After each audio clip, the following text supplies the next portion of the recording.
Guys we are going to chantha. ഞങ്ങൾ ചന്തയിൽ പോവാണ്. ഇവിടെ നടക്കാനുള്ള ദൂരമുള്ളത് കൊണ്ടാണ് ഞങ്ങൾ നടന്നു പോകുന്നത്. ഞാനും പപ്പയും കൂടെ. ഒരു എക്സസൈസ് ആവുമല്ലോ. അപ്പം പപ്പ പറയണത് എനിക്ക് വട്ടാന്നാണ്. പക്ഷെ പപ്പയ്ക്ക് അറിയില്ലല്ലോ യൂട്യൂബ് ചാനലുണ്ടെന്ന്. മോളൊരു യൂട്യൂബ് ചാനലിൻ്റെ ഉടമയാണ്. ഓക്കെ, ഇതാണ് നമ്മുടെ ഉച്ചയൂണ്. മീൻ വറുത്തതുണ്ട്, മോരുണ്ട്, മീൻ വേവിച്ചതുണ്ട്, മീൻ വറുത്തതുണ്ട്. അപ്പം ഇതാണ് ലഞ്ച്. ഹലോ ഗൈസ്, ഇത് എൻ്റെ മുടിയനായ പുത്രൻ്റെ അനിയനാണ്. ഇവൻ ഈ പൊത്തള കാല് എൻ്റെ മണ്ടയ്ക്ക് വെച്ച് കിടന്നുറങ്ങുന്നു. ഇവൻ മുഖം കാണിക്കില്ല, സെലിബ്രിറ്റിയാണ്.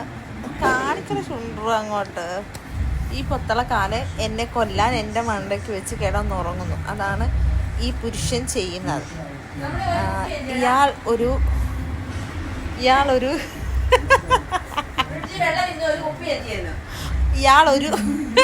ഈ സ്ത്രീനെ കൊണ്ട് ഞങ്ങൾ കണ്ടില്ല. അവിടെ ഇരിക്കുന്നു. ഈ സ്ത്രീനെ കൊണ്ട് പേര് ശല്യമായാലും ഈ കുട്ടി